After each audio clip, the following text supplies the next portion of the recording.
नमस्कार, आपका स्वागत है online YouTube channel district legal service authority Solan. मैं हूं जितेंद्र सैनी, सिविल जज judicial magistrate first class court number 2 Naraingarh. आज मैं आपको लेबर या श्रम कानून के बारे में बताने जा रहा हूं। श्रम कानून को लेबर लॉ या एम्प्लॉयमेंट लॉ भी कहते हैं। यह किसी राज्य द्वारा निर्मित उन कानून को कहते हैं जो श्रमिक, फैक्ट्री ओनर्स, यूनियनों और सरकार के बीच संबंधों को परिभाषित करती है। औद्योगिक कानून तथा श्रम संबंधी कानून में वे सभी अधिनियम आते हैं जो कारखाने तथा श्रमिकों के काम करने की दिशाओं का रेगुलेशन करते हैं तथा कारखानों के मालिकों और श्रमिकों के दायित्व का उल्लेख करते हैं। Factory act 1948, labour union act, minimum wage act, workman compensation act इत्यादि उद्योग तथा श्रम संबंधी विधान की श्रेणी में आते हैं।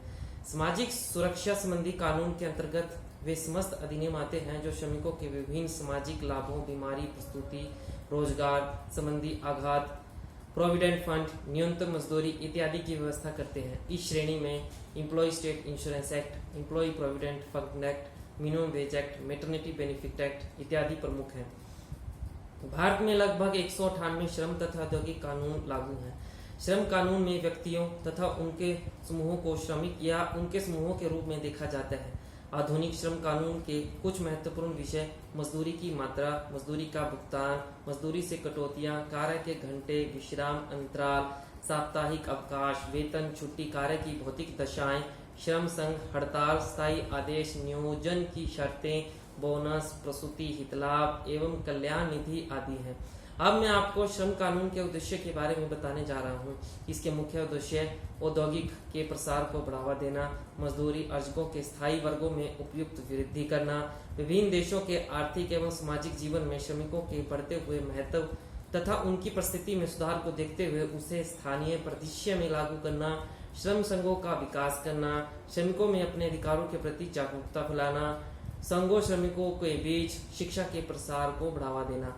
मिनिमम वेज एक्ट 1948 में विभिन्न प्रकार के कार्यों के लिए न्यूनतम मजदूरी की दरें तय की गई है। मजदूरी के बारे में अपने नजदीकी श्रम कार्यालय में कोई भी व्यक्ति किसी भी वर्ग की न्यूनतम मजदूरी का पता कर सकता है। अगर नियोक्ता अर्थात मालिक न्यूनतम मजदूरी से कम मजदूरी दे रहा है तो श्रम निरीक्षक के पास शिकायत दर्ज कर सकते हैं। अगर कर्मचारी न्यूनतम मजदूरी से कम रकम पर काम करने के लिए तैयार भी हो जाए तो भी मालिक का यह कर्तव्य है कि वह उसे न्यूनतम मजदूरी दे। मजदूरी का भुगतान हमेशा नगद तथा पूरा होना चाहिए। मजदूरी का भुगतान हर हालत में अगले महीने की 10 तारीख तक दिया जाना चाहिए। मजदूरी में कोई कटौती कानून के मुताबिक ही होनी चाहिए। समान कार्य के लिए समान मजदूरी, समान वेतन अधिनियम 1976 में एक ही तरीके के लिए एक तरह के काम में समान वेतन का प्रावधान है। अगर कोई महिला अपने साथ काम करने वाले पुरुष जैसा ही काम करती है तो उसे पुरुष से कम वेतन नहीं दिया जा सकता। किसी कर्मचारी से रोज 9 घंटे से ज्यादा काम नहीं लिया जाना चाहिए। 9 घंटे से ज्यादा काम के लिए अतिरिक्त मजदूरी देनी पड़ती है। कर्मचारी को सप्ताह में 1 दिन वेतन सहित अवकाश जरूरी मिलता है। वर्कमैन कंपनसेशन एक्ट 1923 के अंतर्गत कर्मचारियों को अनेक परिस्थितियों में मुआवजा पाने का अधिकार है। कर्मचारी को ड्यूटी के दौरान किसी दुर्घटना में चोटिल होने पर मुआवजा पाने का अधिकार है। काम पर आते या काम पर से जाते समय दुर्घटना होने पर भी कर्मचारी को मुआवजा पाने का अधिकार होता है। काम की प्रकृति की वजह से अगर कर्मचारी को कोई बीमारी लगती है तो कर्मचारी को मुआवजा पाने का अधिकार होता है, लेकिन अगर बीमारी काम छोड़ने के 2 साल बाद लगती है तो कर्मचारी को मुआवजा का अधिकार नहीं होता। अगर दुर्घटना या बीमारी से कर्मचारी की मृत्यु हो जाए तो उसे आश्रित संबंधी को मुआवजा दिया जाता है। किसी कारखाने में दुर्घटना होने पर सबसे पहले एम्प्लॉयर या मालिक को नोटिस दे। नोटिस में कर्मचारी का नाम, चोट के कारण, तारीख, स्थान लिखना पड़ता है। अगर एम्प्लॉयर मालिक मुआवजा नहीं देता या पर्याप्त मुआवजा नहीं देता तो कमिश्नर के पास आवेदन किया जा सकता है। आवेदन में कर्मचारी का पेशा, चोट की प्रकृति, चोट की तारीख, स्थान, मालिक का नाम, पता और मालिक को नोटिस भेजने की तिथि। अगर एम्प्लॉयर मालिक को नोटिस नहीं भेजा तो नोटिस नहीं भेजने के कारण का उल्लेख किया जाता है। यह आवेदन दुर्घटना होने के 2 साल के अंतर्गत किया जाता है। महिला कर्मचारी को विशेष अधिकार श्रम कानून में दिए गए हैं, जैसे कि फैक्ट्री में महिला के लिए अलग प्रसाधन कक्ष होना चाहिए। अगर किसी फैक्ट्री में 30 से ज्यादा महिलाएं काम करती हो तो वहां बच्चों के खेलने के लिए व्यवस्था होती है। फैक्ट्री में काम सवेरे 6 बजे से 7 बजे के बीच होना चाहिए। एक सप्ताह में 48 घंटे से ज्यादा काम नहीं कराया जा सकता। लगातार 5 घंटे से ज्यादा काम नहीं कराया जा सकता। द मैटरनिटी बेनिफिट एक्ट 1961 में महिला कर्मचारियों के लिए कुछ विशेष लाभ दिए गए हैं। प्रसव के पहले तथा बाद में 6 सप्ताह का पूरे वेतन सहित अवकाश, 12 सप्ताह का अवकाश प्रसव के बाद भी लिया जा सकता है। इस अवधि का वेतन भी मिलता है। शिशु के 15 महीने का होने तक रोजाना काम के बीच सामान्य अवकाश के अलावा शिशु को स्तनपान कराने के लिए 2 बार ब्रेक दिया जाता है।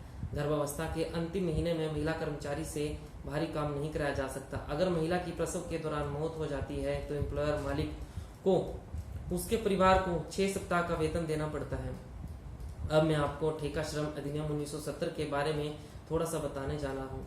ठेके पर काम करने वाले मजदूरों का शोषण ना हो तथा उनके हित सुरक्षित रहें, इसलिए यह कानून बनाया गया है। यह कानून कहता है कि यदि मालिक ठेकेदार के जरिए मजदूरों को काम पर रखता है तो मालिक का पंजीकृत होना आवश्यक है। यदि कोई ठेकेदार 20 या इससे अधिक मजदूर किसी मालिक को देता है तो उसे भी लाइसेंस लेना पड़ता है। कुछ सुविधाएं जो ठेकेदार द्वारा दी जानी चाहिए वे हैं: काम करने वाले मजदूरों के 6 साल से छोटे बच्चों के लिए ठेकेदार को कम से कम 2 कमरे अवश्य देने पड़ते हैं, एक कमरा खेलने के लिए और दूसरा सोने के लिए। मजदूरों के लिए पीने का पानी, पर्याप्त संख्या में शौचालय, धोने की सुविधाएं, प्राथमिक चिकित्सा सुविधाएं भी देनी पड़ती है। 3 माह तक चलने वाले काम में आराम की सुविधा, स्त्रियों के लिए अलग कमरे का प्रबंध, ऐसा काम जो 6 माह तक चल सकता है और उसके पास 100 से ज्यादा मजदूर काम करते हैं तो भोजनालय का प्रबंध। मजदूरी देने की जिम्मेदारी भी ठेकेदार की होती है। महीने में कम से कम एक बार मजदूरी जरूर मिलनी चाहिए। मजदूरी नगद या बिना कटौती के मिलना चाहिए। मजदूरी मालिक के प्रतिनिधि के सामने दी जानी चाहिए। मजदूरी की दर न्यूनतम मजदूरी से कम नहीं हो सकती। ठेकेदार को कमीशन देना मालिक की जिम्मेदारी है, उसे मजदूरी से वसूल नहीं किया जा सकता है। मालिक ठेके के मजदूरी से केवल उतने घंटे ही काम करा सकता है जितने घंटे उसे के कर्मचारी उस जगह पर काम करते हो। शिकायत होने पर और उसके साबित होने पर 6 माह से 1 साल तक तथा 5,000 से 10,000 तक जुर्माना हो सकता है। इसी के साथ आपके कीमती महत्वपूर्ण समय के लिए मैं आप सबका धन्यवाद कहता हूँ। जय हिंद, जय भारत।